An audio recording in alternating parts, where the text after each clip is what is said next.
오늘 우리에게 주신 하나님의 말씀, 우리 모두 자리에서 함께 일어나셔서 욥기 42장 1절로 5절까지의 말씀, 욥기서 42장 1절로 5절까지의 말씀 우리 합독하여 읽습니다. 시작. 욥이 여호와께 대답하여 이르되 주께서는 못하실 일이 없사오며 무슨 계획이든 못 이루실 것이 없는 줄 아오니 무지한 말로 이치를 가리키는 자가 누구니이까? 나는 깨닫지도 못한 일을 말하였고 스스로 알 수도 없고 헤아리기도 어려운 일을 말하였나이다. 내가 말하겠사오니 주는 들으시고 내가 주께 묻사오니 주여 내게 알게 하옵소서. 내가 주께 대하여 귀로 듣기만 하였사오나 이제는 눈으로 주를 배옵나이다. 아멘. 자리에 앉으시겠습니다. 드린 예물과 오늘 말씀 위하여 제가 기도합니다. 하나님, 이 시간 하나님의 말씀을 들으러 이 자리에 나올 때 빈손으로 오지 않고 정말 마음의 예물과 물질의 예물, 봉사, 헌신, 수고의 이 모든 예물들 다 주님 앞에 올려드립니다. 이 예물을 통하여 정말 예수 안 믿는 사람 예수 믿게 도와주시고 또 도움이 필요한 손길이 있는 그곳에 하나님께서 손을 뻗어주셔서 영혼을 살리는 일에 귀하게 사용하여 주옵소서. 또한 이 예물을 드리는 우리의 모두를 마음을 기억하여 주시고 우리의 믿음 위에 정말 은혜의 강물을 부어주시사 하나님의 은혜 가운데 정말 30배, 60배, 100배의 열매를 맺어가는 삶을 살아가는 우리 모든 권속들 되게 하여 주옵소서. 살아계신 예수님의 이름으로 기도드립니다. 아멘. 어릴 적 바닷가에 가면 꼭 했던 놀이가 있는데요, 그건 바로 모래성 만드는 거였습니다. 제가 어릴 때 광안리나 해운대 바닷가에 가면 이 어린 손으로 모래를 퍽퍽 긁어가지고 모래성을 짓고 또 그 옆에 성벽을 짓는 게 얼마나 재밌던지요. 아마 모래성 좀 지어 보신 분들은 알 겁니다. 맨손으로 모래성 지으려면요 손으로 파야 되잖아요. 파다 보면 모래가 손톱 밑에 들어가요. 그러면 그것 때문에요 2, 3일 손밑이 쓰려. 그런데도 그걸 감안하고도 모래성을 짓는다는 건 이 모래성이 참 그만큼 짓는 것도 재밌고 짓고 나서 그걸 보는 것도 참 기뻤단 말이죠. 그렇게 저는 이게 바닷가 가면 모래성을 항상 지었는데 이 모래성을 짓다가 밥 먹으러 와라 해서 밥을 먹고 오면요 항상 문제가 생겨 있습니다. 썰물 때 모래성을 지어놨는데 밥 먹고 오니까 밀물이 되어 있는 거예요. 파도가 점점 들어오는데요, 파도가 들어오더니 쫙 오더니 모래성 성벽에 탁 부딪히더니 성벽이 차라락 무너져 버리는 거예요. 그럼 또 저는 거기서요 파도랑 싸움을 합니다. 그래가지고 다시 모래를 퍼서 성벽 재건을 하는 거예요. 그때부터 성을 열심히 지었는데요, 그렇게 다 짓다가 열심히 파도랑 싸우다가 그게 됩니까? 안 되지요. 그러다가 파도가 한번 큰 파도가 쫙 들어오더니 모래 성벽을 넘어서 성벽까지 탁 한번 마주치고 나면은 성이 그냥 와르르르 무너지고 나면 그때서 포기한단 말이죠. 항복하고. 그래서 저는 다짐했습니다. 내년에는 꼭 삽을 들고 오리라 하면서 꼭 삽으로 이겨야겠다 그렇게 했었는데요, 그러고 보면 우리의 삶도 보면요 이 모래성과 같이 무언가를 계속 짓는 삶을 살아갑니다. 학업, 직장, 가족, 재물, 건강이라고 하는 우리 이런 것들을 평생 지으면서 살아가죠. 그런데 여러분, 만약 여러분이 열심히 쌓아 올린 직장, 가족, 재물, 건강, 이것이 만약에 하루아침에 사라진다면 어떻겠습니까? 오늘 본문에 보면 욥이라고 하는 사람이 등장을 하는데 이 사람은요 하루아침에 모든 것을 다 잃어버린 사람이에요. 욥에게는 어떠한 일이 일어났는지, 또 그가 어떻게 이것을 이겨내는지, 또 하나님께서 어떤 것을 그를 통하여 보여주시는지 함께 묵상하며 은혜를 나누기 원하는데요, 먼저 이 욥은 어떠한 사람이었는가?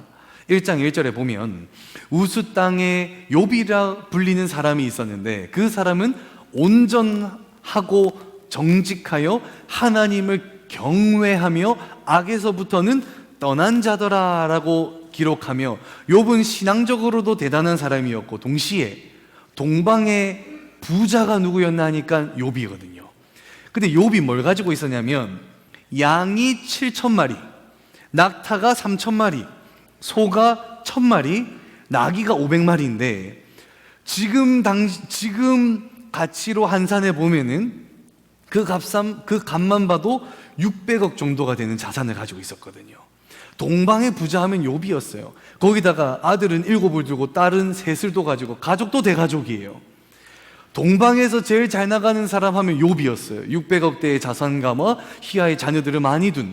그런데 그뿐만이 아니었어요. 욥은 그 재산보다도 그의 신앙에서도 빛이 났었는데 1장 5절 같이 한번 읽어봅니다. 시작.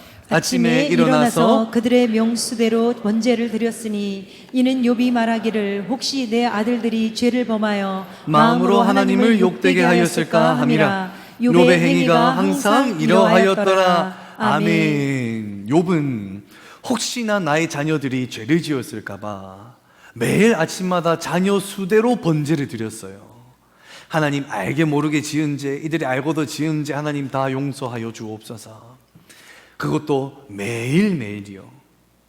이 자녀 한 명 한 명을 위해서 제사를 드리는 것도 참 대단하고, 또 하나님을 그토록 놀랍게 경외하는 신앙 또한 참 대단한 욥이었는데, 누가 봐도 흠잡을 데가 없는 사람이 욥이었어요. 그렇게 하루하루를 살아가다가 평범한 어느 날 한 종이 그를 찾아오게 되는데요. 갑자기 달려와 놓고 문을 벌컥 열더니, 노크도 안 하고 벌컥 열더니 이야기합니다. 주인님, 스바 사람이 저대로 와서 소와 나귀를 다 빼앗아 가고 종들도 다 죽여버렸습니다. 저만 간신히 빠져나와서 이 소식을 전합니다라고 얘기하는데 또 다른 종이 와가지고 또 문을 벌컥 열더니 주인님, 하늘에서 불이 떨어져가지고 양떼들과 종들이 그냥 다 불타 죽어버렸습니다. 저만 이 소식을 전하러 왔습니다라고 얘기도 하기 전에 또 누군가가 달려와서 주인님, 갈대아 사람들이 쳐들어와가지고 낙타 다 뺏어가고 종들도 다 죽여버렸습니다. 또 다 죽여버렸습니다 하려고 하는데 또 누군가가 와가지고 이 마지막 종이 와서 하는 얘기가 이 얘기인 거예요. 주인님, 큰일 났어요. 큰아드님, 아드님 집에서 우리 아드님, 딸님 다 모여가지고 식사하고 있었는데 큰 바람이 불어가지고 그냥 집이 폭삭 무너져가지고 아드님, 딸님 다 돌아가셨습니다. 욥기서 1장 16, 17절에 보면은 성경에서도 이렇게 이야기하고 있어요. 그가 아직 말하는 동안에 또 다른 종이 와서 17절에도 그가 아직 말하는 동안에, 18절에도 그가 아직 말하는 동안에, 동일한 표현이 3번이나 등장해요. 여러분 상상이 되십니까? 한날 한시에, 그것도 거의 동시에 수만 번 돌릴 틈도 없이 자신이 가진 모든 재산과 종과 자녀와 이 쌓아 올린 이 모든 것들을 한순간에 다 잃어버렸죠. 수만 번 돌릴 틈도 없이. 대부분 이런 일을 당하면 보통은 무너집니다. 한순간에 다 잃어버렸는데요, 무너져서 주저앉아서 하나님을 원망하고 하나님 앞에 왜 이렇게 나에게 힘든 고난을 주냐고 하나님을 저주하는 게 어쩌면 당연한 반응일 수도 있어요. 그런데 욥은 어떻게 반응했는지 아십니까? 제가 읽습니다. 욥이 일어나 겉옷을 찢고 머리털을 밀고 땅에 엎드려 예배하였더라. 그리고 21절 같이 읽어봅니다. 시작. 이르되 내가 모태에서 알몸으로 나왔사온즉 또한 알몸이 그리로 돌아가올지라. 주시니도 여호와시요 거두신 이도 여호와시오니 여호와의 이름이 찬송을 받으실지니이다 하고. 아멘. 하나님이 주셨으니 가져가시는 이도 하나님이시다라고 이야기하며 22절에 보면 이 모든 것을 통하여 이 모든 일에 욥이 범죄하지 아니하고 하나님을 향하여 원망하지 아니하였더라. 욥이 하나님을 향하여 가졌던 5가지 모습, 그 중에 첫 번째 같이 한번 읽어볼까요? 시작. 욥은 하나님이 주신 모든 것을 잃었습니다. 그러나 하나님을 원망하지 않았습니다. 참 대단한 사람이에요. 수만 번 돌릴 틈도 없이 그동안 쌓아왔던 걸 다 잃어버렸는데도 불구하고 하나님을 원망하지 않았죠. 그런데 여기서 끝나지 않아요. 모든 것이 사라지더니 이제는 자신의 육신의 건강마저도 잃기 시작하는데, 종기가 나기 시작하더니 그 종기가 발끝에서부터 머리끝까지 다 덮여버린 거예요. 종기가 피고름이 흐르고 닦지가 않고 간지러워서 견딜 수가 없는 거예요. 그래서 2장 8절에 보면 욥이 재를 뒤집어 쓰고 재 가운데 앉아서 손으로 긁다 못해 질그릇 조각을 가져다가 몸을 퍽퍽 긁고 있었더라. 그런 그의 옆에 그의 아내가 다가와서 이야기합니다. 같이 한번 읽어볼까요? 시작. 그의 아내가 그에게 이르되 당신이 그래도 자기의 온전함을 굳게 지키느냐? 하나님을 욕하고 죽으라. 평생을 자기 옆에서 함께온 아내가 하나님을 섬기다가 이렇게 무너져서 종기로 뒤덮여 있는 이 남편에게 와가지고 위로의 말을 하지 않죠. 도리어 뭐라고 얘기하냐면 그냥 차라리 하나님 욕하고 죽어라. 하나님 욕하고 죽어라. 아마도 어쩌면 이 아내는 자녀를 다 잃어버린 여인이에요. 한날 한시에 그 마음이 무너지다 못해 완전히 그냥 가라앉아 버리니까 그 여인이 이 가라앉은 마음을 가지고 남편에게 하소연하듯이 해줄 수도 있어요. 그런데 욥의 입장에서 보면요, 다 잃어버리고 내 옆에 남아있는 사람 아내밖에 없는데 그 아내마저도 나에게 와서 뭐라고 얘기합니까? 당신이 그토록 섬기던 하나님, 차라리 하나님 욕하고 죽어라. 욥은 자신이 의지할 만한 그 마지막 옆에 있는 아내마저도 자신에게 등을 돌리는 순간이 이 순간이란 말이죠. 그런데 욥은요 이렇게 이야기합니다. 그대의 말이 한 어리석은 여자의 말 같도다. 우리가 하나님께 복을 받았은즉 화도 받지 아니하겠느냐 하고, 그 다음 같이 읽어봅니다. 시작.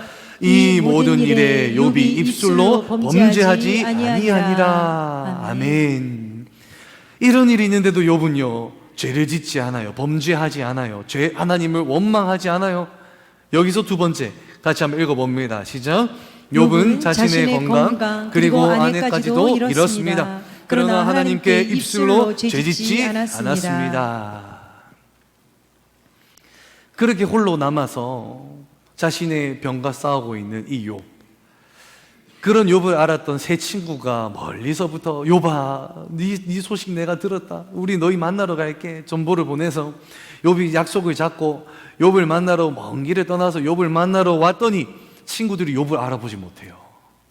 동방의 부자였던, 정말 하나님 앞에 누가 봐도 복받는 삶을 살았던 욥이 죄를 뒤집어 쓰고 자신의 몸을 긁고 있으니 친구들이 와도 욥이 어디 있는고? 욥아 어디 있느냐? 알아보지를 못해요. 욥이 내가 욥이다 라고 하니 그 친구들이 볼 때 몰골이 말이 아닌 거예요. 욥이. 이 친구들이 어떻게 하느냐?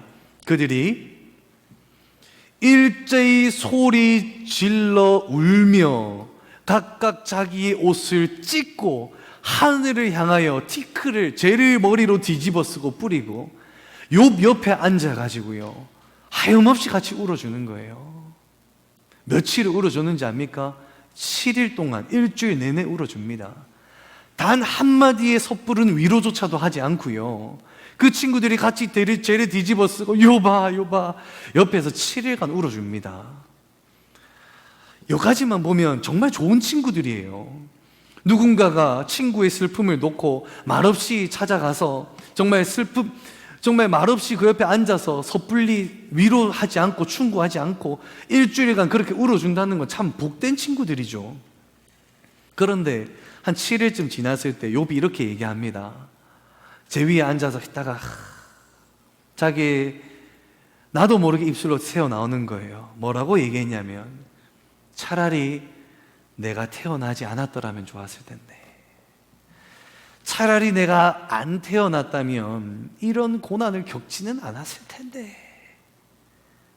그러자 그 옆에 있던 친구들도 그제서야 입을 열었는데 이들이 뭐라 하는가 보니까 요봐 모든 일엔 이유가 있다. 네가 하나님 앞에 죄를 분명히 너도 모르는 사이 죄가 있을 것이다. 이 죄를 회개해야 된다.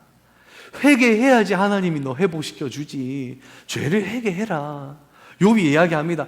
난 도무지 내가 죄 지은 걸 모르겠다. 나는 매일매일 예배드리고 번제하고 하나님의 말씀 누구보다도 열심히 지키고 살아왔는데 나 진짜 죄 지은 게 없는 것 같다. 친구들이 이야기합니다. 아니다. 분명히 죄 지었을 거다. 회개해라.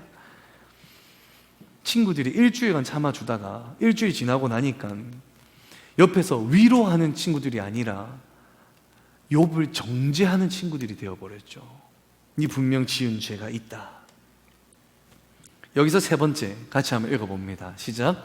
욥은 자신을 위로해줄 마지막 사람들마저 잃어버렸습니다. 그러나 하나님을 의심하지 않았습니다. 참 욥도 대단한 게 가지고 있는 거 다 잃고 건강도 잃어버리고 친구마저도 자신을 정죄하는 이 상황에서도 욥은 하나님을 의심하지 않아요. 원망하지 않아요. 그런데 욥이 이 모든 것들보다도 가장 견디기 힘들었던 게 뭐냐 하면 바로 하나님의 침묵이었습니다. 재산과 자녀를 잃고 건강도 잃고 친구들이 등을 돌렸는데도 욥이 외칩니다. 하나님, 왜 내게 이런 고난을 허락하셨습니까? 하나님, 나 열심히 산 것 같은데 왜 내게 이런 고난을 주시냐고요. 하나님 한번 말씀해 보십시오. 내가 이렇게 부르짖는데 하나님 내게 응답하여 주옵소서. 욥이 끊임없이 부르짖었단 말이죠. 그런데 하나님이요 침묵하세요. 욥기서를 보면요 자녀를 잃고 친구를 잃은 이 모든 내용이요 2장까지예요. 근데 3장부터 37장까지 무슨 이야기냐 하면 욥이 이야기합니다. 하나님 왜? 하나님 왜? 욥기서의 대부분은요 욥이 하나님을 찾는 장면으로 묘사되어 있어요. 하나님 도대체 어디 계시나이까? 하나님 내 기도에 응답하여 주옵소서. 욥이 가장 참기 힘들었던 것은 무엇이었느냐? 욥이 견디기 힘들었던 것은 무엇이냐? 하나님의 침묵이었던 거예요. 네 번째 같이 읽어봅니다. 시작. 욥은 하나님의 침묵 속에 있었습니다. 그러나 욥은 계속해서 하나님을 찾았습니다. 여러분, 참 가장 힘들 때가 언제냐면 우리 삶에 고난이 왔을 때 사실 그 고난 때문에 힘든 것도 힘든 거지만 그 고난을 내게 주신 하나님이 침묵하실 때가 더 힘이 듭니다. 하나님의 뜻을 알기라도 하면 버틸 텐데 하나님의 뜻이 나타나기라도 하면 내가 어떻게든 기다려라도 볼 텐데 하나님이 아무 응답 주시지 않으실 때 오히려 하나님이 나를 무시하고 내버려 두는 것만 같을 때 그때가 가장 힘든 때거든요. 그때가 바로 욥이 이 상황인 거예요. 아무리 부르짖어도 하나님이 응답하지 않아요. 하나님 왜 내게 이런 일을 허락하셨습니까?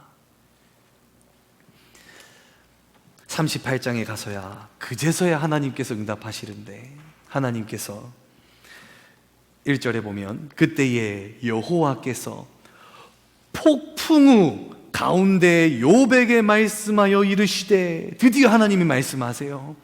긴 시간을 거쳐서 하나님이 마침내 말씀하시는데 하나님의 첫 마디가 놀라워요. 욥은 35장에 걸쳐서 하나님 왜?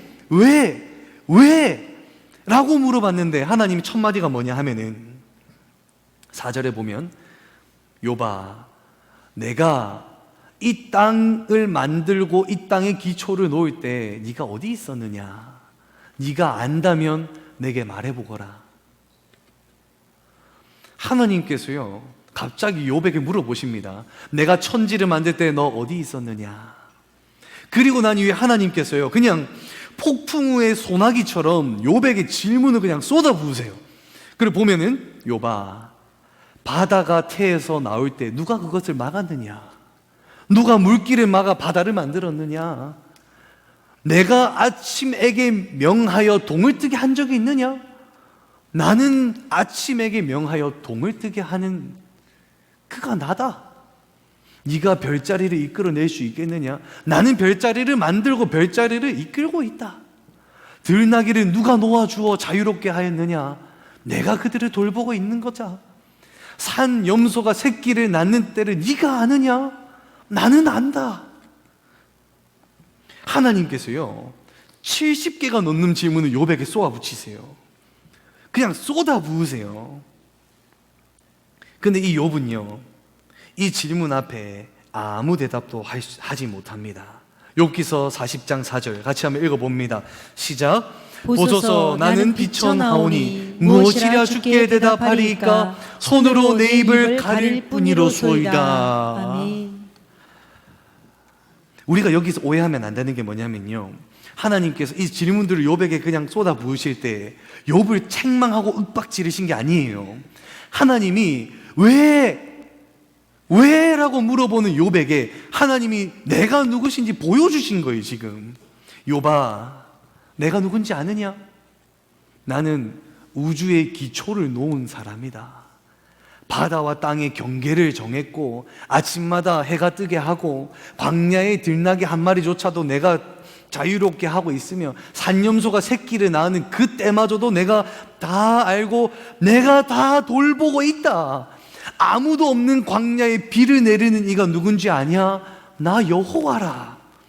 그리고 38장 41절에도 보면 까마귀 새끼가 하나님을 향하여 부르짖으며 먹을 것이 없어서 허우적거릴 때에 그것을 위하여, 그 새끼를 위하여 먹이를 마련하시는 이가 누군지 아느냐?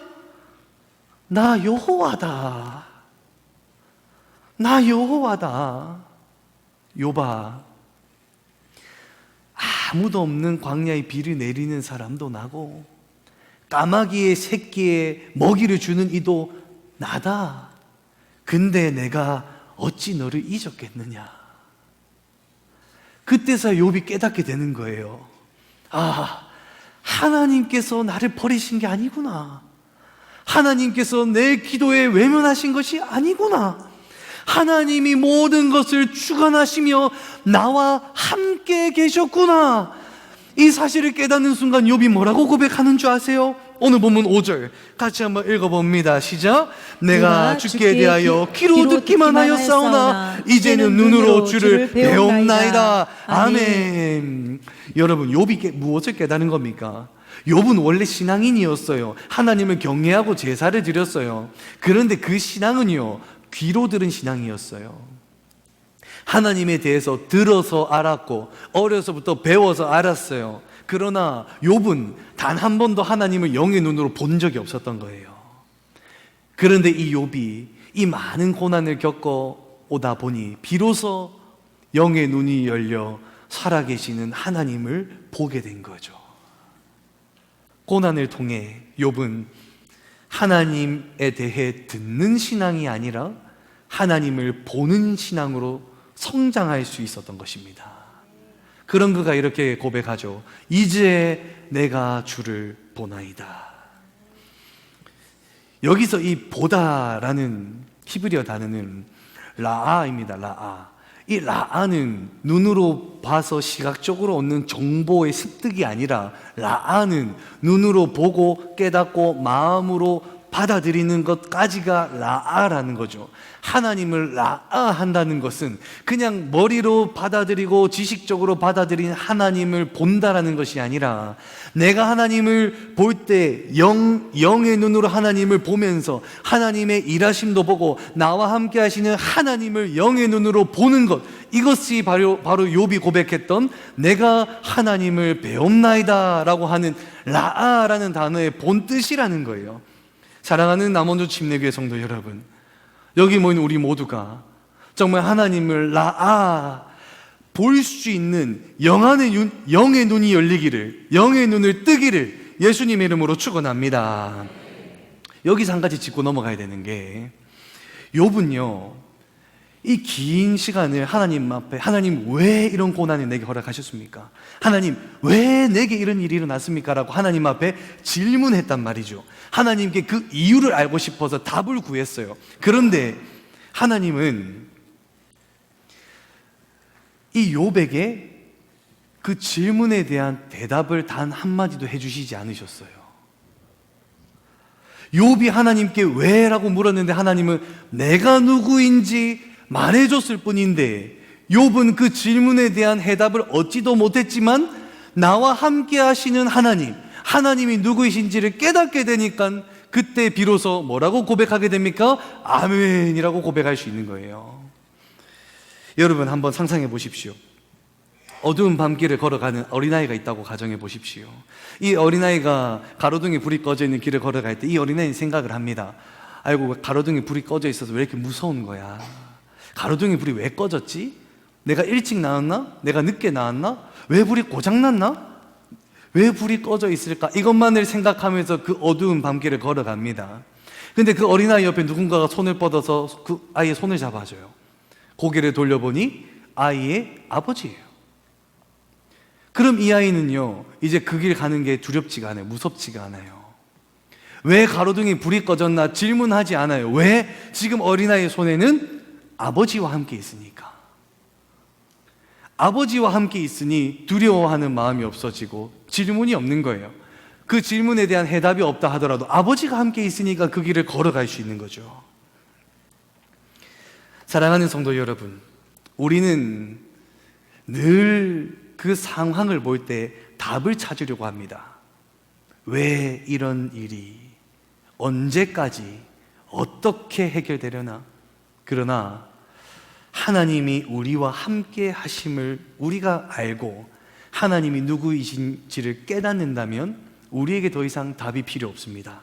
대신 믿음의 눈을 열어 아멘이라고 고백할 줄로 믿습니다. 믿음은 답을 찾는 게 아니에요. 믿음은 하나님의 주권 앞에 아멘으로 고백하는 거예요. 욥은 그 누구보다도 신앙적으로 뛰어난 사람이었지만 그런 그도 그렇게 고백하죠. 나는 주께 대하여 듣기만 하였노라. 여러분은 어떻습니까? 여러분은 하나님을 듣기만 하는 신앙에서 머물러 있지는 않으십니까? 오늘 하나님을 듣는 신앙에서 하나님을 보는 신앙으로 한 단계 도약하시기를 정말 예수님의 이름으로 축원합니다. 우리 교회의 한 권사님에 대한 이야기입니다. 권사님 처녀 때부터 우리 교회를 다니셔서 예수 믿고 결혼하고 가정을 꾸려서 집사, 권사라는 직분을 받아 교회에서 열심히 신앙생활 하셨는데, 그러다가 병원에 갔더니 암이라고 하는 큰 병을 얻게 됩니다. 항암 치료를 하고 좋아지기도 했다만 병이 재발하여 또 치료를 받고 좋아졌다가 좋아지지 않았다가 또 좋아졌다가 좋아지지 않았다가 그렇게 치료받는 그 시간이 있었는데, 이 권사님이 그렇게 항암 치료를 받는 중에서도 이 금요 성령 집회와 주일 예배 자리도 지키셨고 또 목자가 되고 싶어서 목자 훈련도 열심히 듣다가 그 시간이 길어지다 보니까 몸이 약해져서 결국 병원에 입원하셨는데, 처음에 병원에 입원하셨을 때는 힘이 조금 있으셔서 그래도 이것을 잡고 병원 안을 이렇게 저렇게 돌아다닐 수 있는 힘이 있었는데, 그것마저도 시간이 지나다 보니까 배에 복수가 차고 음식을 먹지 못하고 그렇게 한 달이 지나니까 이제는 몸을 이렇게 앉아 있을 수 없는 상황까지 되었습니다. 물 한 모금 마시는 것도 어려운 상황이 그때 병원에서 믿음의 식구들이 모여서 함께 예배를 드리는데, 권사님이 좋아하는 찬양을 부르는데 권사님이 찬양도 제대로 하지 못하세요. 말씀을 들어도 아멘도 제대로 하지 못하셨어요. 그런 권사님께 제가 여쭈었습니다. 권사님, 세상의 것 다 잊어버리셔도 괜찮아요. 권사님, 뭐 자녀 이름 까먹어도 되고 남편 이름 까먹어도 되고 통장 비밀번호 다 까먹어도 되고 세상의 것 권사님 다 까먹어도 돼요. 그런데 권사님, 절대 잊어버리지 말아야 될 게 있습니다. 예수 그리스도. 예수님 절대 잃어버리지 마세요, 권사님. 그러면서 물 한 모금도 마시지 못하는 권사님께 제가 여쭈었습니다. 권사님, 예수 그리스도 잊으시면 안 됩니다. 권사님께 여쭙습니다. 권사님, 예수 그리스도 믿으십니까? 믿으시면 아멘 하세요. 근데 권사님이요, 아멘조차도 할 수 없던 권사님이 몸에 힘을 정말 몸에 힘을 써가지고 한마디를 내뱉으시는데요. 사랑하는 예수 그리스도, 내가 믿습니다. 사랑하는 예수 그리스도, 내가 믿습니다.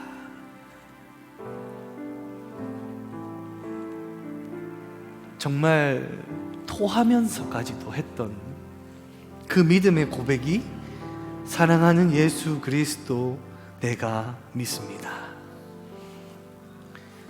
이것이 바로 하나님을 눈으로 본 성도의 고백입니다. 이 권사님이 몸이 아플 때 저에게 했던 고백이 있어요. 목사님, 제가 아프고 나니까 이제 진짜 예수님 믿는 것 같아요. 우리 권사님은 그 아픔과 고통 속에서도 우리 권사님과 함께 하시는 하나님을 보셨고, 그 눈으로 보는 하나님과 함께함으로 말미암아 이런 고백을 할 수 있었던 것입니다. 사랑하는 예수 그리스도, 내가 믿습니다. 저는 우리 교회에서 이 자리에 앉아 계시는 정말 한 영혼을 위해서 정말 가장 앞에서 기도하는 사람이 저라고 생각합니다. 그리고 여러분의 기도 제목들을 가장 잘 알고 있는 사람도 저라고 생각을 합니다. 오늘 말씀을 묵상하면서 가장 많이 생각났던 게 우리 교회 성도님들이세요. 욥의 상황이 우리 성도님들의 상황인 거예요. 평생을 일구어서 바쳐왔던 사업체가 한순간에 무너진 성도님도 계시고, 평생 건강한 줄 알았는데 병원 가서 받은 진단 때문에 어느새 환자가 되어 있기도 하고, 평생을 헌신하여 자녀를 길러왔는데 자녀로부터 외면받은 성도도 있고, 평생을 믿고 가족처럼 여겼는데 그 관계가 깨어져 버리기도 하고, 또 사랑하는 가족을 먼저 떠나보내는 그런 가슴에 사무치는 순간들을 경험한, 그 순간들이 우리 성도들의 삶에, 또 우리의 삶에 있더란 말이에요. 그런데 우리가 이 순간들을 지나고 결국은 이 자리로 나온 이유가 무엇입니까? 이해되지 않는 상황이 내 삶 가운데 일어나도 어떻게 결국 이 자리에 나올 수 있었냔 말이에요. 우리가 이 자리로 돌아와 하나님을 예배할 수 있는 단 한 가지 이유는 나의 고통에 더 큰 탄식으로 함께 하셨던 예수 그리스도를 보았기 때문인 줄로 믿습니다. 현실은 여러분이 하나님을 느끼지 못할 수도 있습니다. 그러나 진실은 하나님께서 언제나 우리와 함께 하십니다. 여러분, 하나님을 알아가고 귀로만 듣던 신앙에서 이제는 하나님을 눈으로 보는 신앙을 가지시기를, 그리해서 어떠한 상황 속에서도 사랑하는 예수 그리스도, 내가 믿습니다, 이 고백을 할 수 있는 우리 남원주 침례교회 모든 성도님들 되기를 예수님의 이름으로 축원합니다. 우리 함께 모두 자리에 일어나서 함께 찬양하며 오늘 들은 말씀을 묵상하도록 하겠습니다.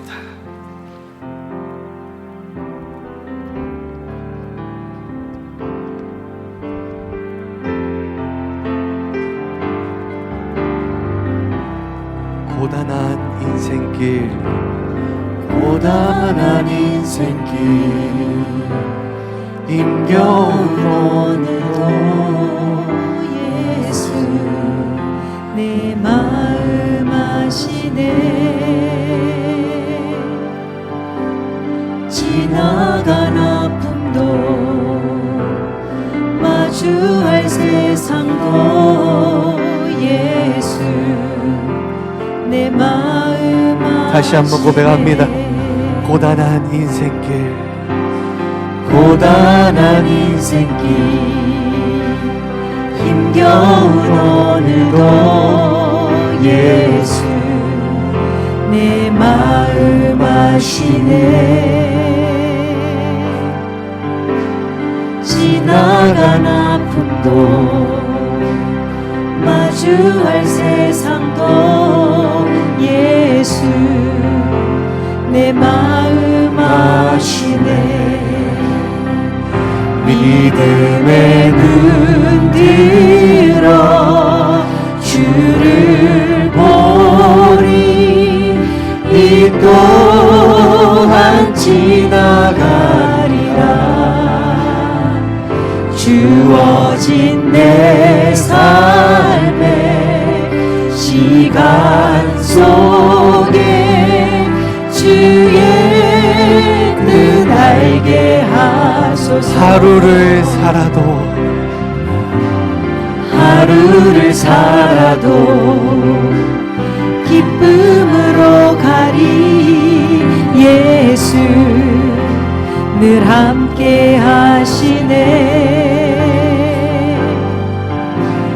후회도 염려도 온전히 맡기리. 예수 늘 함께 하시네. 믿음의 눈 들어 주를 보리. 이 또한 지나가리라. 주어진 내 삶의 시간 속에 주의 뜻 알게 하소서. 믿음의 눈 들어, 믿음의 눈 들어 주를 보리. 이 또한 지나가리라. 주어진 내 삶의 시간 속에 주의 뜻 알게 하소서. 하나님 아버지, 삶을 살아가다 보면 참 이해되지 않는 순간들이 우리의 삶에 일어납니다. 하나님이 계시지 않는 것만 같고, 하나님이 내 기도 외면하는 것 같고, 어쩌면 내 삶조차도 하나님 앞에 버림받은 것 같은 순간들이 있기도 합니다. 그러나 하나님, 우리 하나님께서는 사막의 비를 내리시며 까마귀조차도 그의 먹을 것을 구해주시는 하나님이시라는 사실을 믿습니다. 하나님의 형상으로 창조받은 우리의 삶을 하나님께서 누구보다도 우리의 삶 가운데 들어오셔서 간섭하시고 주장하시고 인도하여 주심을 믿습니다. 우리 삶에 이미 함께하고 계시는 하나님을 보게 하여 주옵소서. 영의 눈을 뜨게 하여 주옵소서. 이 시간 주 이름 한번 부르짖고 간절히 기도하실 때 하나님, 내게 영의 눈을 뜨게 하여 주옵소서. 하나님을 보게 해달라고 이 시간 주 이름 한번 간절히 부르짖고 동성으로 기도하시겠습니다. 주여!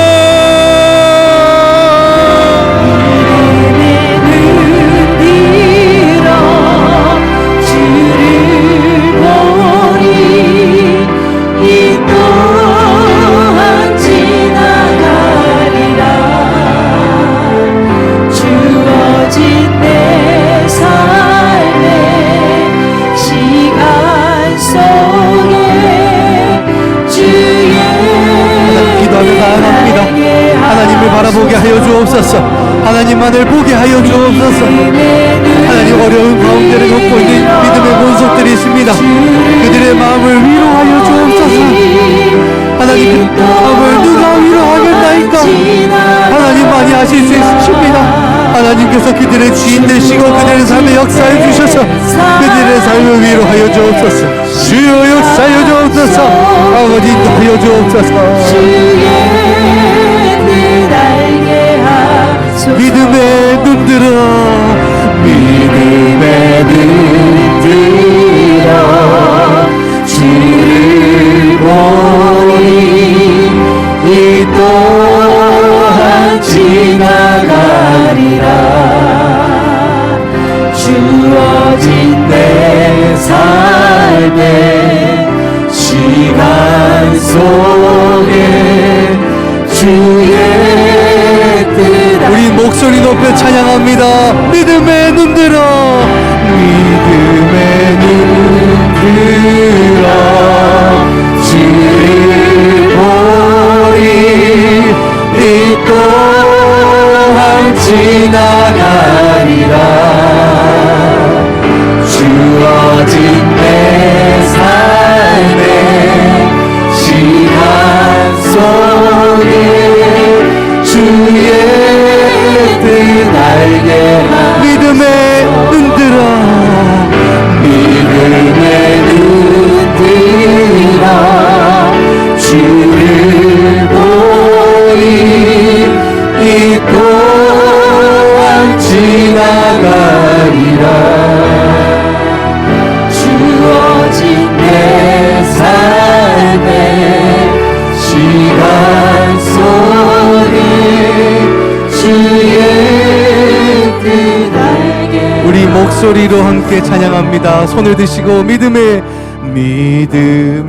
눈 들어 주를 보리 이 또한 지나가리라. 주어진 내 삶의 시간 속